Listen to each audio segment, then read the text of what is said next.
What about these stories that came out that you've got cancer and lung cancer and then you were poisoned and these matrix attacks? Yeah, so are you planting these stories? No. Are they making these things up? No, so the cancer thing is interesting because by Romanian law, every 30 days to extend the arrest, there has to be new information.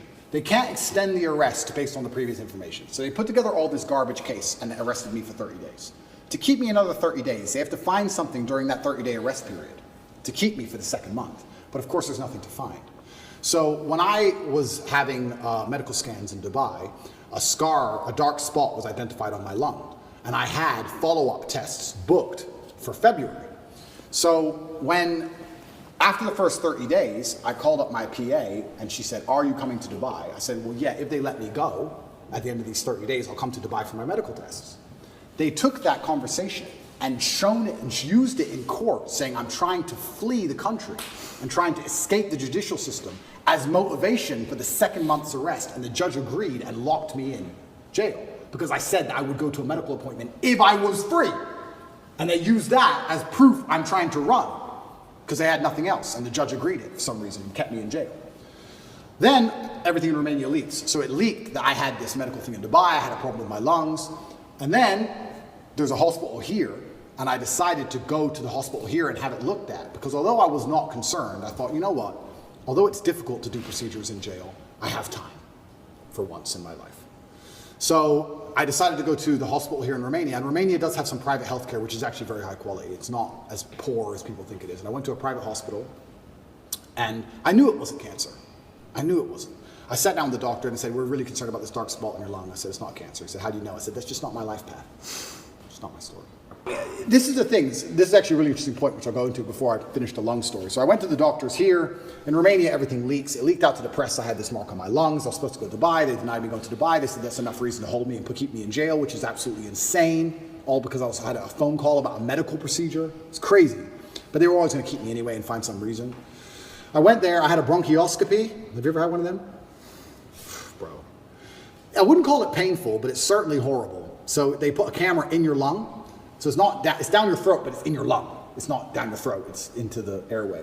So you're trying to vomit and you're trying to cough, and you can barely do either, and they're moving this camera around inside. It's extremely unpleasant. It sucks. I had it 3 years ago in Dallas for the whole allergy thing. Did you have a bronchioscopy? Yeah, they have to knock you out. It's terrible. Yeah. You've had the same procedure. Were you awake or asleep? No, they gave me anesthesia, so I was asleep. Oh, bro, here. What were you? I was awake, wide awake. Yeah. Oh, I was wide awake. Sounds exciting. Yeah.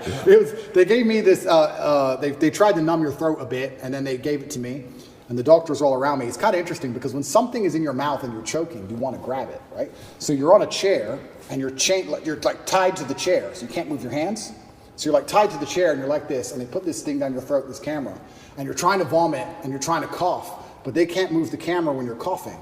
So even the guard, the armed guard who took me, the police officer, the guy, he was in the corner of the room, and even I could see on his face, he was like, "Fucking hell." And I don't even want to reenact it because it's probably so horrible to look at, but you're just like you're trying to vomit, you're trying to cough, you're like, your face is bright red, you can't breathe, and they're like, "Stop coughing, stop coughing, stop coughing," and you have to try and stop coughing for like 2 seconds so they can adjust the camera a bit. It's the worst 20 minutes of my life. It was horrible. They finish that and they go, "Okay, well, the good news is there's precisely 0 smoking damage on your lungs, and your lungs are perfect, but the lesion, whatever it is on the outside of your lungs. It's not on the inside of your lungs. We couldn't see anything." So I completed that procedure, went back to jail. That was a nice evening. Horrible. Anyone who has a bronchioscopy, yeah, go to sleep. Don't stay awake. Horrible. Then they said we have to find it. We have to get a biopsy from the outside of your lungs.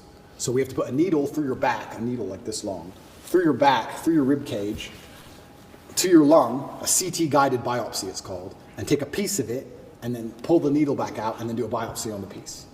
Now, they're like, "This is an operation. Do you want to have it while you're in jail?" Because the bronchioscopy wasn't much to recover from. I had a really sore throat, whatever.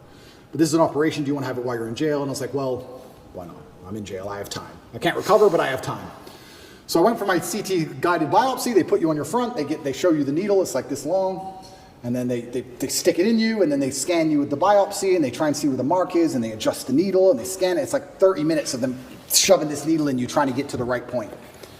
And eventually they did the biopsy, and they said, yeah, it's benign. Some lesion I might have had from when I had pneumonia when I was a kid or something. It's benign. And as I told you, I knew that cancer wasn't my life path. I knew it wasn't. But obviously rumors spread like wildfire.